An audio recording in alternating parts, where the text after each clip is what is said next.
Saudara seiman di dalam Tuhan kita Yesus Kristus, kita orang-orang yang mengimani Yesus sebagai penyelamat kita, kita diberi perintah oleh Tuhan sendiri yang kiranya menjadi pedoman dalam kehidupan kita. Kalau kita lihat dari apa yang Tuhan perintahkan dari surat Rasul Paulus kepada jemaat di Filipi, persisnya pada ayat 2. Karena itu sempurnakanlah sukacitaku dengan ini. Hendaklah kamu sehati sepikir dalam satu kasih, satu jiwa, satu tujuan, dengan tidak mencari kepentingan sendiri atau puji-pujian yang sia-sia. Inilah satu penegasan dari Tuhan sendiri, supaya kita sungguh-sungguh mampu melakukan kehendak Tuhan itu di dalam segenap kehidupan kita. Namun kita tahu bahwa begitu perjalanan serta pergumulan manusia yang kiranya seringkali berbenturan dengan apa yang dikatakan Tuhan, supaya hendaklah kamu hidup dalam kasih. Seringkali ini menjadi kendala dalam kehidupan kita. Menjalankan perintah Tuhan itu bukanlah persoalan gampang.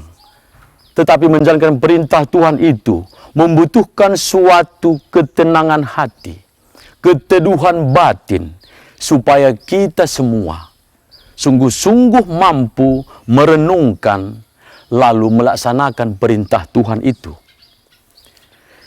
Kita tahu, saudara-saudari, di dalam Tuhan, sebagaimana Bunda Maria, dia pun pelaku utama dari kehendak Tuhan. Bagaimana Tuhan memilih ia sebagai orang yang sungguh-sungguh beriman dan percaya kepada Allah. Kita juga semua diharapkan mampu meneladani Bunda Maria, yang kiranya mampu mengalahkan kehendak pribadi, lalu mengutamakan kehendak Allah di dalam hidupnya.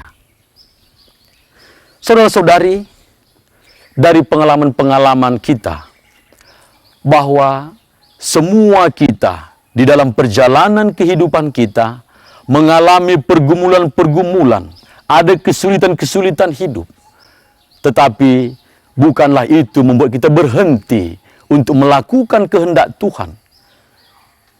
Berpedoman pada hidup Bunda Maria yang melahirkan Yesus itu, bahwa entah pun ada sesuatu yang belum kita mengerti sepenuhnya, tetapi ketika mampu menyerahkan seluruh kehendak pribadi kepada kehendak Allah, di sanalah nampak iman kepercayaan kita. Banyak pengalaman-pengalaman, banyak peristiwa-peristiwa kehidupan yang mesti kita cermati, sehingga kita tetap teguh sebagai orang-orang yang beriman kepada Allah. Allah sendiri telah memberikan Yesus bagi kita. Yesus itu juga telah memberikan teladan hidup, bagaimana melakukan perintah Tuhan sendiri. Lalu, bagaimana kenyataannya dalam kehidupan kita? Kita sering gagal, tetapi justru dalam kegagalan itu pun kita mampu mengerti serta memahami kehendak Allah. Dan inilah memampukan kita untuk berjuang. Maka mari, di dalam iman yang teguh, penuh pengharapan, kita juga berjanji dan meniatkan di dalam hati kita, supaya kita menjadi orang-orang yang mampu melaksanakan kehendak Allah seperti Bunda Maria. Dialah teladan sejati, teladan kehidupan orang beriman. Semoga dengan renungan ini, semua kita, para peminat bagaimana melaksanakan kehendak Allah, inilah menjadi pedoman dalam kehidupan kita, supaya kasih Allah itu semakin nyata, entah di dalam kekuatan pun di dalam kelemahan-kelemahan kita sebagai orang-orang beriman. Semoga rahmat Allah senantiasa memberi kita semua damai, sukacita, serta pengharapan yang kita terima dari Tuhan sendiri.